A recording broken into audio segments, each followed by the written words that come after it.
Hello friends, कैसे हैं सभी लोग। दोस्तों, कैसे चल रही है एग्जाम प्रिपरेशन। दोस्तों आज का क्लास हमारा आईडीडी सेकेंड ईयर से रहेगा। सेकेंड ईयर में करेंगे हम कोर्स 2 पर बात। कोर्स 2 का जो हमारा most important units and related questions रह गए थे, उस क्लास को आज क्लियर कर लेते हैं। ठीक है, तो चलिए स्टार्ट करते हैं। यूनिट फर्स्ट देख लीजिए दोस्तों, कोर्स 12 की 1.1 देखिए। उच्च समर्थन आवश्यकताओं वाले लोगों की गंभीर विकलांगताओं से आप क्या समझते हैं, विस्तार करें। ये क्वेश्चन आपका 10 मार्क्स में आएगा। ठीक है, इसमें आपने करना होगा उच्च समर्थन वाले बच्चों को बताना होगा कौन से उच्च समर्थन वाले बच्चे हैं, कौन सी गंभीर विकलांगताएं हैं जिसके वजह से उन्हें उच्च समर्थन आवश्यकताओं वाले बच्चे कहा जाता है, उन्हें हाई सपोर्ट की जरूरत होती है। ठीक है ना, तो आप उनके बारे में बताएंगे और जो सीरियस हमारी वो है डिसेबिलिटीज है उनके बारे में बताएंगे, उनकी विशेषताओं के बारे में बताएंगे।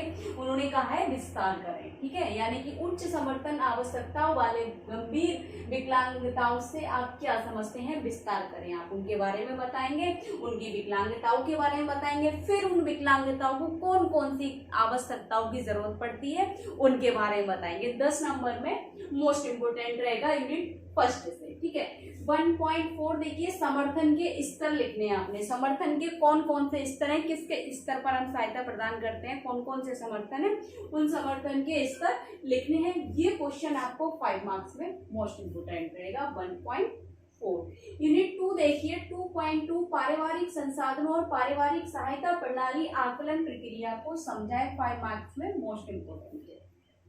ठीक है, 2.4 सहायक उपकरणों की आवश्यकता का आकलन क्यों आवश्यक है। जब हम बहुत सारे सहायक उपकरणों के उपयोग करते हैं बच्चों के साथ, स्पेशल नीड चिल्ड्रंस के साथ, ठीक है ना, हमारे एड्स जो होते हैं उनकी जब यूज करते हैं तो उनका हम पहले असेसमेंट करते हैं, क्या ये इस बच्चे के लिए ठीक रहेगा या इसको इसकी नीड है, क्या ये सही है, कोई बच्चे को इससे प्रॉब्लम तो नहीं होगी, या जो हम एड यूज कर रहे हैं उसके साथ क्यों कर रहे हैं। ठीक है ना, उससे उसको बेनिफिट्स कितना मिलेगा, तो उसका आकलन यानी कि उसका असेसमेंट, उस उपकरण का असेसमेंट क्यों आवश्यक है। ठीक है, उस आवश्यकता को बताना है। 5 मार्क्स में मोस्ट इंपोर्टेंट रहेगा। ठीक, 2.5 देखिए, सहायता कार्यक्रम योजना बनाने के लिए आकलन परिणामों की व्याख्या कीजिए। यानी कि सहायता कार्यक्रम जब योजना बनाते हैं तो उसके आकलन के जो परिणाम निकलते हैं उन परिणामों को आपने 5 नंबर में लिखना है। ठीक, यूनिट 3 पर आ जाते हैं फ्रेंड्स। 3.1 देखिए, योजना आकलन को परिभाषित करते हुए योजना आकलन के चरण लिखिए। 5 नंबर में मोस्ट इंपोर्टेंट है। योजना आकलन के चरण लिखने हैं आप लोग, योजना आकलन बताना है, उसकी परिभाषा करनी है, फिर इसके चरणों के बारे में लिखना है। 5 नंबर में आएगा। 3.2 देखिए, उच्च समर्थन आवश्यकताओं के प्रबंधन में बहुविषयक टीम के सदस्यों के समन्वय क्यों महत्वपूर्ण है। 10 मार्क्स में मोस्ट इंपोर्टेंट। बहुविषय यानी कि जो हमारी मल्टीपर्पज जो टीम होती है, मल्टी डिस्पिलिनरी टीम जिसे बोलते हैं, उनके साथ कोऑर्डिनेट करना क्यों महत्वपूर्ण है। जब कोई एक कहीं भी किसी बच्चे को सर्विसेज दी जा रही है तो ऐसा नहीं है किसी एक कोई विशेषज्ञ पहुंच गया, कोई एक स्पेशलिस्ट वहां पहुंच गया और उसकी सारी आवश्यकताओं को पूरा कर सकते हैं, नहीं। क्योंकि बच्चे में बहुत सारी समस्याएं होती हैं, हर समस्या के लिए एक एक विशेषज्ञ जरूरी है, तो सभी का कोऑर्डिनेट करना क्यों महत्वपूर्ण है उसके बारे में आपने बताना है। 10 नंबर में महत्वपूर्ण रहेगा। 3.4 देखिए, सरकारी सहायता का इष्टतम उपयोग का लाभ या क्यों लाभदायक है, या क्या लाभ है। 5 नंबर में मोस्ट इंपोर्टेंट है। 3.5 दस्तावेजीकरण क्या है। दस्तावेजीकरण का मतलब होता है डॉक्यूमेंटेशन। डॉक्यूमेंटेशन क्या है, यानी कि किसी व्यक्ति के लाइफ में डॉक्यूमेंटेशन क्या महत्वपूर्ण है या क्यों उसका महत्व बताया गया है, तो डॉक्यूमेंटेशन के बारे में आपने बताना है। दस्तावेजीकरण। ठीक, यूनिट 4 पर आ जाइए। 4.2 सामान्य चिकित्सा मुद्दों और स्वास्थ्य संबंधी संसाधनों की विवेचना कीजिए। 5 नंबर में मोस्ट इंपोर्टेंट है। 4.4 गोपनीयता बनाए रखना, भावनात्मक स्वास्थ्य की देखभाल या संचार। 4.4 में बहुत सारे टॉपिक है, इसमें से 5 नंबर में से 3 हैं जो मोस्ट इंपोर्टेंट है, जो आ सकते हैं। एक तो गोपनीयता बनाए रखना, प्राइवेसी यानी कि मेंटेन करना, अपने भावनात्मक स्वास्थ्य यानी कि इमोशंस हेल्थ क्या है हमारे उसके बारे में, और दूसरा है कम्युनिकेशन यानी कि संचार। तो तीनों में तीनों ही मोस्ट इंपोर्टेंट है, कोई भी एक आ सकता है 5 नंबर के लिए। ठीक, यूनिट 5 देखिए 5.1 प्रौद्योगिकी के माध्यम से प्रबंधन कार्यक्रम और समर्थन को समझाइए। 5 मार्क्स में मोस्ट इंपोर्टेंट रहेगा। 5.2 AAC क्या है? एक उपकरण है भाषा का आकलन करने के लिए, आर्गुमेंटिव अल्टरनेटिव कम्युनिकेशन, ठीक है ना। तो ये 5 नंबर में मोस्ट इंपोर्टेंट रहेगा। 5.3 देखिए संज्ञानात्मक कौशल में सुधार लाने के लिए सहायक तकनीकें लिखिए, ये भी 5 नंबर के लिए मोस्ट इंपोर्टेंट है।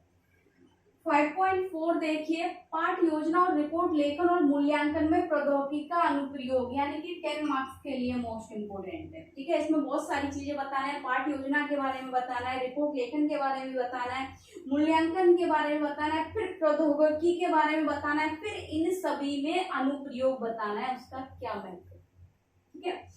नेक्स्ट देखिए 5.5 सहायक प्रौद्योगिकी के फायदे और नुकसान, ये भी 10 मार्क्स में आपका मोस्ट इम्पोर्टेंट, ठीक है। तो इसमें से जो मोस्ट इम्पोर्टेंट थे पोस्ट 12 के मैंने आपको बता दिया। अगर हम बात करें आपके यूनिट फर्स्ट, आपका 10 मार्क्स के लिए मोस्ट इम्पोर्टेंट है, याद रखना समर्थन के स्तर पूछ सकता है वो 5 नंबर में, ठीक है ना।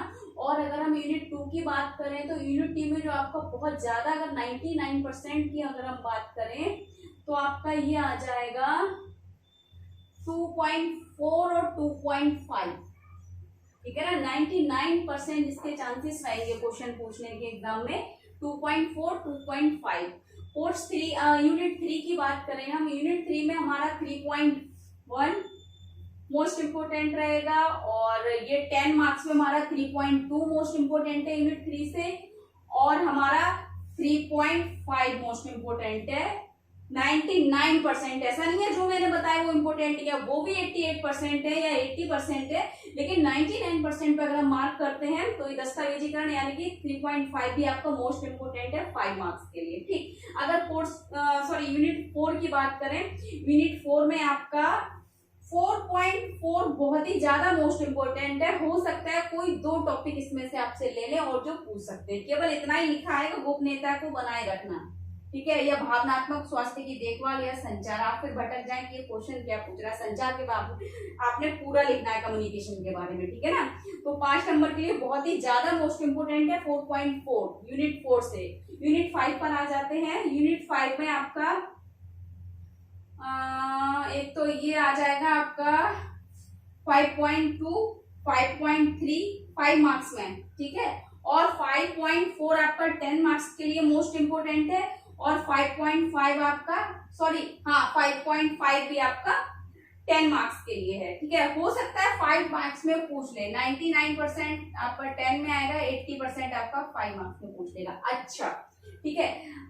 लेकिन आपकी जो यूनिट 5 है ना वो बहुत ज्यादा मोस्ट इंपोर्टेंट है, क्योंकि 10 मार्क्स के इसमें 2 क्वेश्चन पूछे गए हैं, 5 मार्क्स के भी मोस्ट इंपोर्टेंट 2 क्वेश्चन इसमें दे रखे हैं, तो बहुत ही ज्यादा मोस्ट इंपोर्टेंट है। मोस्टली आपके 4 क्वेश्चन ऐसे हैं जो आपको 10 मार्क्स में प्रिपेयर करने हैं, यानी कि यूनिट 5 में 2 है, एक यूनिट 3 में है और एक यूनिट फर्स्ट में है, ठीक है ना। तो ये चारों आप प्रिपेयर कर लीजिए अच्छे से। कोई ना आपको केवल 2 करने होते हैं या साइड से 1 करना होता है, मैं भूल गई, 1 करना होता है, 2 नहीं 1 करना होता है, तो आप चारों तैयार कर लीजिए, कोई भी 1 आ जाएगा, ठीक है। इससे बाहर कुछ नहीं आएगा, टेंशन ना ले। और 5 मार्क्स के आपके जितने भी मोस्ट इंपोर्टेंट क्वेश्चन है वो मैंने बता दिए हैं। 2 मार्क्स के जो रहते हैं बहुत ही जल्दी मैं प्रिपेयर कर रही हूँ आपके क्वेश्चन, बहुत जल्दी आपको वो क्वेश्चन कराए जाए, क्योंकि हमारे एग्जाम का टाइम क्या है, ज्यादा नहीं रहेगा, 1 महीने का टाइम है। हालांकि गैप बहुत है हमारे एग्जाम में, लेकिन हमारी प्रिपरेशन हल्की या ढीली या देरी से नहीं होना चाहिए, डिले नहीं होनी चाहिए, ठीक है ना। प्रोसेस हमारा जिस तरीके से चल रहा था उसी प्रोसेस के करेंगे हम, ठीक। और इसके अलावा भी अगर आपको कुछ समझ नहीं आ रहा है, कुछ डाउट है, कुछ पूछना है तो कमेंट बॉक्स में कमेंट करें, ज्यादा से ज्यादा वीडियो शेयर करें, लाइक करें, चैनल को सब्सक्राइब करें, बेल आइकन को प्रेस करें, ताकि नेक्स्ट आने वाली क्लास आप तक पहुंचती रहे दोस्तों। Thank you so much.